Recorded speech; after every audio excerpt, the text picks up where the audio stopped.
Tu as de la chance de te trouver parmi nous. Que les choses soient claires.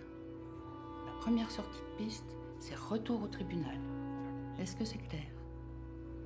Ouais. C'est quoi ton prénom? Nicolas. T'as fait d'autres foyers, toi? Non, je connais qu'ici.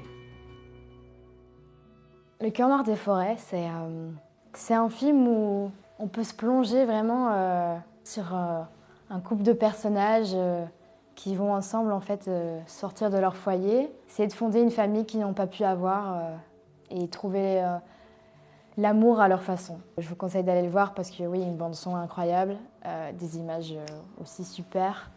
Et voilà, puis moi j'ai essayé de donner ce que je pouvais dans l'interprétation et la réalisation est incroyable de Serge Mirzabekian, donc non, je pense vraiment que c'est un très bon film. Alors on se connaît depuis, Elsa avait 6 ans, donc ça fait 13 ans, donc on s'est rencontrés sur un court-métrage de Philippe Lamenche qui s'appelait About a Spoon, et donc où je tenais le premier rôle. C'est un ex-réfugié qui avait été dans un camp et tout ça, dans un ex-pays de l'Est. C'est une histoire qui vraiment sort de l'ordinaire. Et donc Elsa jouait une petite fille qui courait dans tous les sens, dans l'escalier, les escaliers, etc.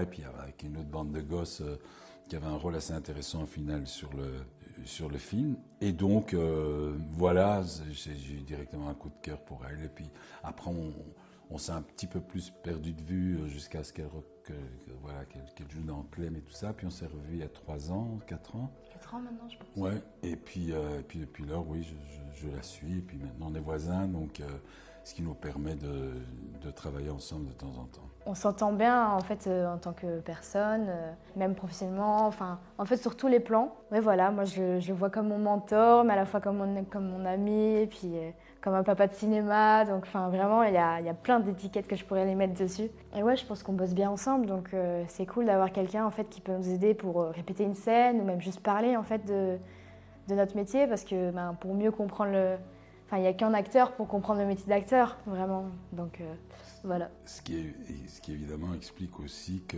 la différence d'âge, d'expérience n'existe quasi pas dans la réalité entre nous, puisqu'il n'y a qu'un acteur pour comprendre un autre acteur.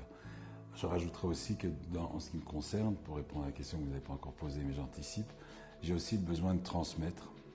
Et je trouve la transmission, c'est essentiel, surtout quand on arrive à mon âge, avec mon expérience. Sinon, le métier d'acteur, c'est presque de l'onanisme, quoi. T'as vu, j'ai tourné là-dedans, t'as vu mon Instagram, j'ai mis les claps de la fin du film. Ok, bon, c'est bon. C'est pas ça le sens je crois, du métier. Et pour moi, c'est essentiel de transmettre. En toute humilité, bon, j'essaye d'apporter un petit peu mon écho à la carrière d'Elsa comme je peux. Et puis aussi, voilà, comme elle l'a dit, on s'entend très bien, quel que soit l'âge, on est d'accord sur plein de choses. Bon, voilà, on a toujours le plaisir à partager ces moments ensemble.